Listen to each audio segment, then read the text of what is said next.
Usted presencia en su televisor la programación profesional de Soluciones Médicas, con la participación de 4 especialistas de la medicina moderna.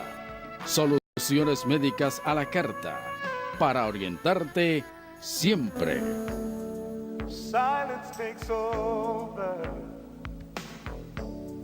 saying all we need to say. There's endless possibility.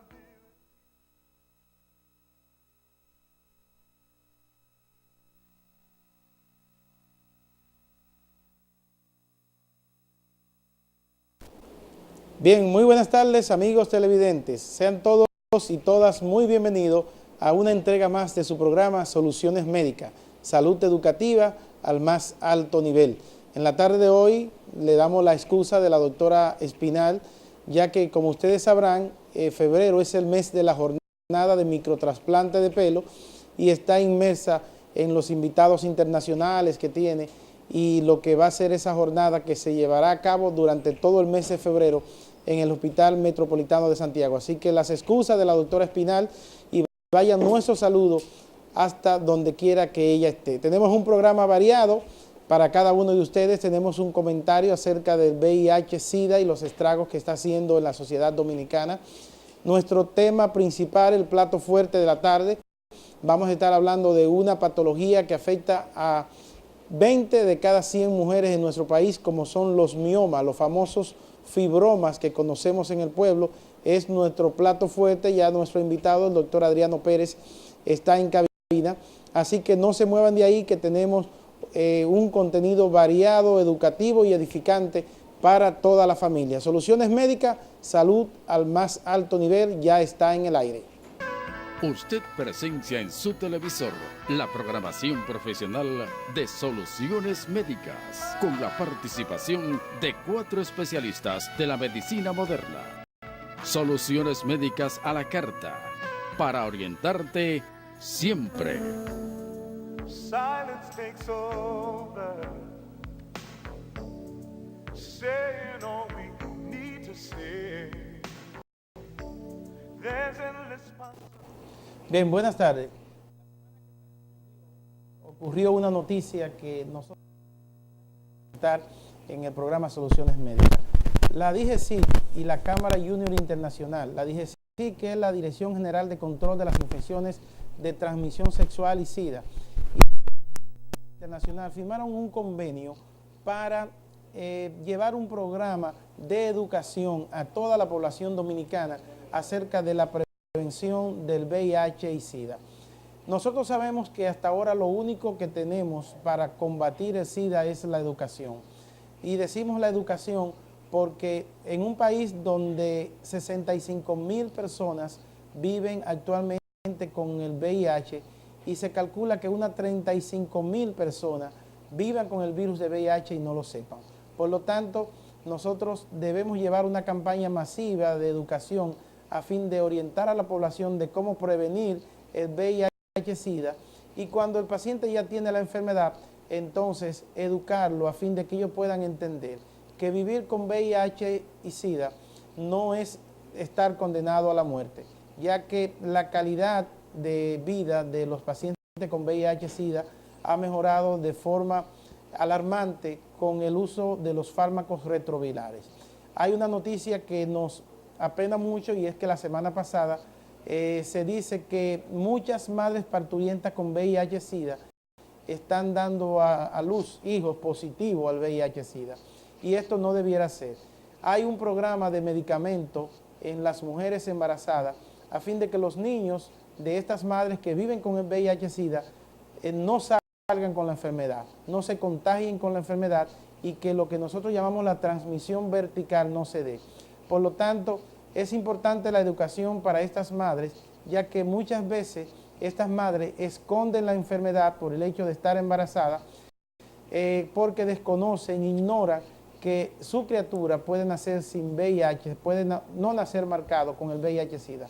Por lo tanto, es importante que se acudan a los diferentes centros de salud pública de todo el país, ya que las pruebas en estos programas de VIH-Sida es totalmente gratuita. Hay orientación acerca de cómo estos pacientes que viven con VIH-Sida pueden mantener una vida estable, libre de enfermedad y pueden incorporarse a lo que es la vida productiva nacional.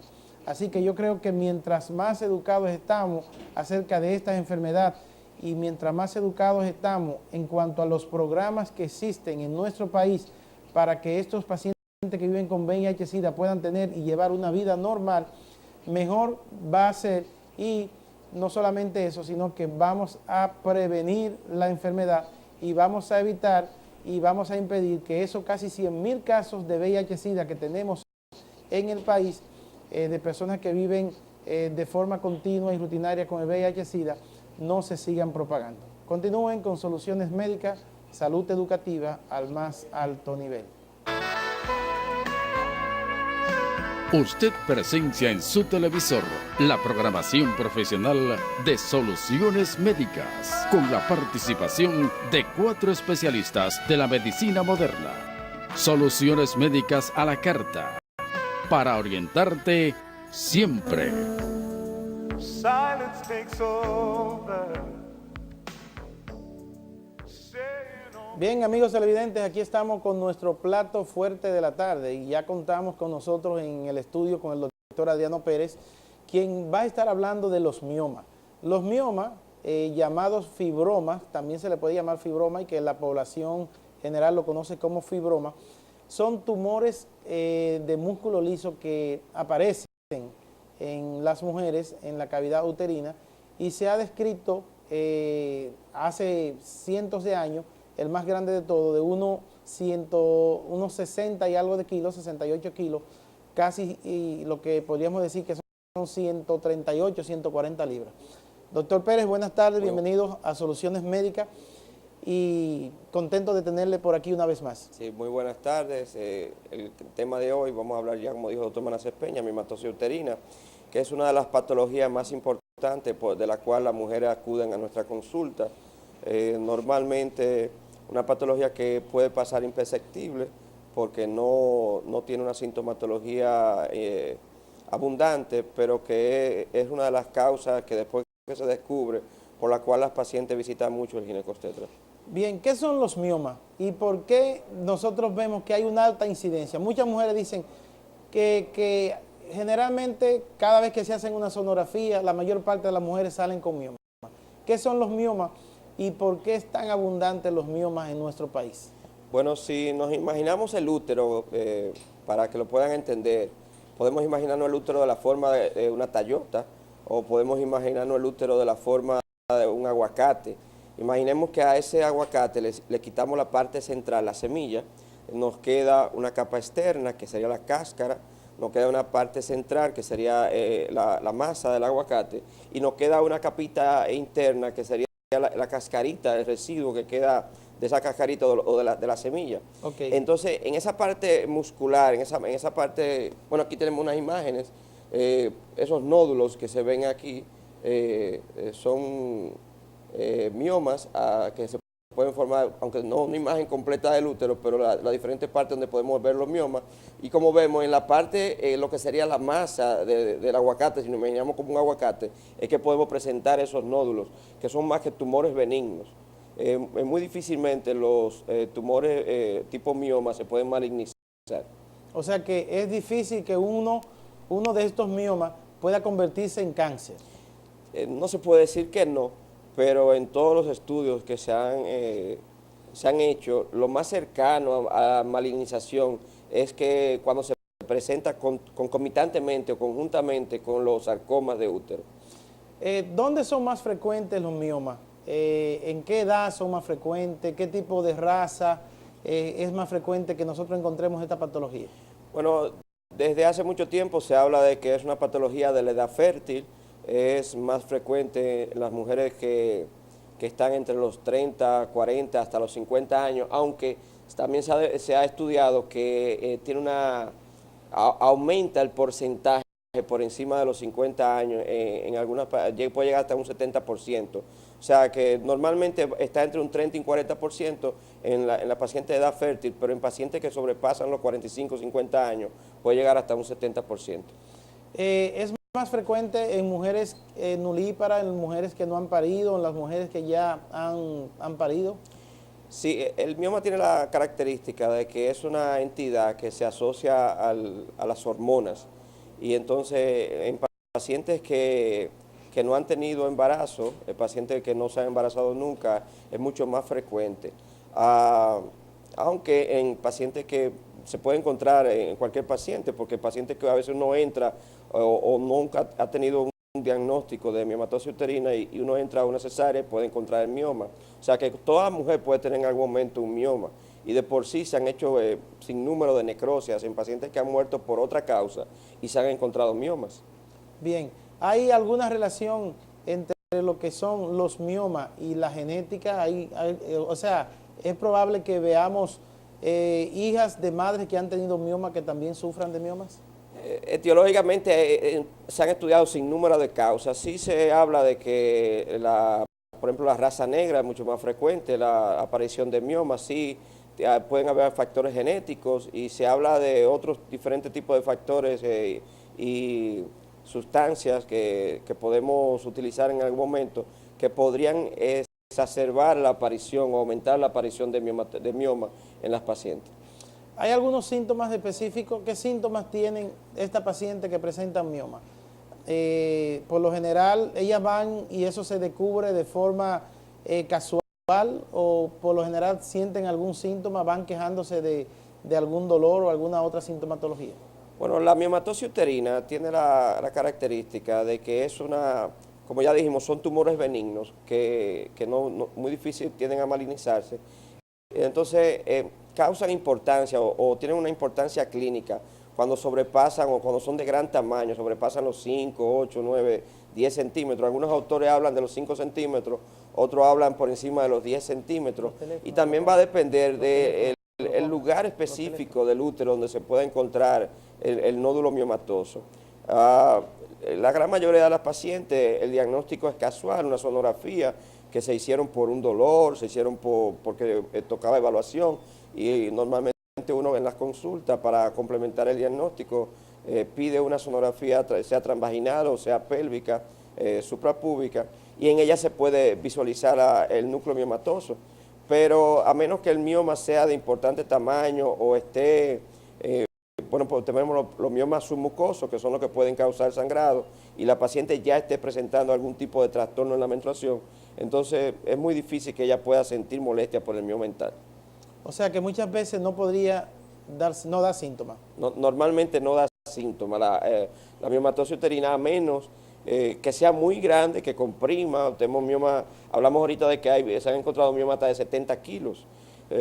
Hay pacientes que, por ejemplo, una paciente joven, nulípara, 20 y tantos años, que 30 años, 32 años, que nunca haya tenido hijos, empieza a crecer el abdomen bajo. Y hay gente que dice, mira, después un embarazo, y empiezan a hablar más de la paciente. Yo conozco o sea que hay pacientes que, usted hablaba de sangrado, entonces es probable que el mioma le quite la menstruación también. Hay pacientes que tengan un mioma y por eso dejen de menstruar y comience a crecer el útero. No que deja de menstruar, sino que por el tamaño, piensa que podría estar la embarazada. gente, desde que ve el abdomen creciendo en una mujer, piensa en un embarazo. Yo conozco algunos casos de jóvenes de edad joven con un abdomen globoso y lo primero que la sociedad piensa es un embarazo. No directamente investiga si está viendo la menstruación, si no está viendo la menstruación, pero normalmente la miomatosis uterina lo que va a hacer es que va a aumentar el sangrado en el caso de que tengamos el mioma submucoso, que es el mioma que se acerca a la parte interna del útero. Pero si el mioma está lejos de la parte interna del útero, si está en el cuerpo, si está en la parte externa, en lo que sería la capa externa, la cáscara del aguacate, si imaginamos el útero como un aguacate, en esa parte es muy difícil que afecte con el sangrado. Si crece mucho, lo que va a comprimir los órganos cercanos y entonces puede causar dolor. Pero para hacer esto tiene que ser un mioma de gran tamaño. Normalmente una mujer se hace una sonografía, encuentra un mioma de 2 o 3 centímetros, y habrá muchos médicos que le digan, hay que operarte, tiene que hacer una cirugía. No todos los miomas van a terminar en cirugía y no todos los miomas con 2 o 3 centímetros van a causar problemas. ¿Cómo es eso? O sea que no todos los miomas hay que operarlos. No todos los miomas se operan. Sí, no necesariamente. No hay que, o sea, la cirugía es lo último que se utiliza. Sí hay indicaciones específicas para ella. Amigos televidentes, estamos hablando de la miomatosis uterina, los famosos fibromas. Usted puede hacer su pregunta directa a través de los números que aparecen en pantalla, el 829-575-5700 y el 809-570-0264. Esos son los números directos para que usted pueda dirigirnos su pregunta al doctor Pérez, quien es nuestro invitado en esta tarde y quien está hablando de la miomatosis uterina. Doctor, hay una pregunta que nos hacen a través de las redes sociales, que nos dicen que ella tiene un mioma de 3.5 centímetros y su médico le ha dicho que es por eso que ella ha tenido algunos abortos, que no puede sostener sus embarazos. ¿Qué relación hay en estos miomas, en los miomas y la imposibilidad para sostener un embarazo, para llevar un embarazo a término? Bueno, el mioma, para hablar de que un mioma tiene problemas o causa problemas de infertilidad, habría que ver la localización del mioma. Si está muy cerca de los cuernos, en la entrada de las trompas, puede obstruir la trompa y entonces al esperma se le dificulta pasar desde el cervix, el cuerpo del útero a la trompa, porque la fecundación se produce en el tercio medio de la trompa. Entonces, si tenemos un mioma de gran tamaño, 3 centímetros no es gran tamaño, pero si tenemos un mioma de gran tamaño que obstruye las trompas, entonces podríamos tener problemas de fertilización. Ella habla de aborto. De aborto. Para hablar de aborto tendríamos que tener un mioma de gran tamaño en la parte submucosa del útero, que si imaginamos el útero, como ya dije anteriormente, en la forma de un aguacate, sería la parte interna, sacando la semilla, pegadito ahí donde va la semilla, sí, un mioma que esté creciendo hacia adentro y que comprima ese espacio donde iría la semilla que diríamos que sería el embarazo. Entonces el mioma comprime, crece, no deja que el embarazo se pueda desarrollar y entonces sí podríamos tener un aborto por un mioma de gran tamaño. Pero un mioma de 3 centímetros es un mioma relativamente, se habla de mediano tamaño a pequeños elementos. Hay lo que llama también miomas abortivos o mioma abortado, que es que el mioma crece y sale hacia la mucosa del útero. Esta imagen que tenemos ahí es de un tumor, de un mioma. Bueno, esa es la imagen de un útero deformado, ya una histerectomía. Eso es un útero miomatoso. Un útero miomatoso que se le hizo una histerectomía y está afuera ya, es la pieza completa. Pero se ve que la anatomía se perdió completamente. O sea que deforma lo que es la citoarquitectura del útero. Sí. ¿Qué relación hay entre... Hay una paciente que nos pregunta por las redes sociales que ella tiene miedo porque le dijeron que es bueno que antes de que le saquen los miomas, que ella tenga sus hijos, porque si le sacan los miomas, ella no va a poder parir. No, eso no es cierto. En el caso de la paciente anterior, que se mencionaba de que el mioma le había provocado los abortos, esa paciente, si el mioma fuera de importante tamaño y se piensa que esta es la causa de la pérdida de los embarazos, entonces se le hace una cirugía que se llama miomectomía, que es la extracción específica del mioma, del tumor. Ahora, dependiendo la localización del útero, esa cirugía va a ser de mayor importancia, de menor importancia, y va a significar mayores riesgos para el futuro, para un embarazo posterior. Pero una paciente joven que tenga miomas, y los miomas son muy importantes, lo ideal es sacar el mioma antes de que se embarace, para evitar problemas. Por ejemplo, en estos mismos momentos, yo tengo una paciente que estoy evaluando, que tiene unos miomas gigantes, cursando con un embarazo, actualmente un embarazo ya de 22 semanas, y tiene los miomas se le descubrieron con la primera sonografía. O sea, cuando ella se hizo la primera sonografía del embarazo, descubrió que conjuntamente con el embarazo tiene 2 miomas grandes, pero por suerte para ella los miomas están en la parte externa del útero, en la serosa, que son los miomas subserosos o que son pediculados externos. El problema de este mioma es que va a causar compresión, porque el embarazo se producen muchas hormonas, y específicamente de la progesterona, que se ha estudiado que es una de las hormonas que más estimula el crecimiento del mioma. Entonces va a crecer el abdomen por el útero que está creciendo, pero también va a crecer los miomas. entonces ella va a tener dolor. De por sí está teniendo mucho dolor en estos momentos. O sea que es probable que una paciente que tenga mioma y que se embarace, al final del embarazo termine con los miomas más grandes. Mucho más grandes que más cuando grande. comenzó el embarazo. Bien. Amigos televidentes, estamos hablando de la miomatosis uterina. Usted puede dirigirnos sus preguntas a través de nuestra vía directa de contacto que están y que aparecen en pantalla, el 829-575-5700 y el 809-570-0264. Doctor, vamos a una pausa comercial y cuando regresemos, nosotros queremos que usted nos hable acerca de la eficacia de la remolacha y la melaza para desbaratar los miomas. Así que vamos a continuar con Soluciones Médicas.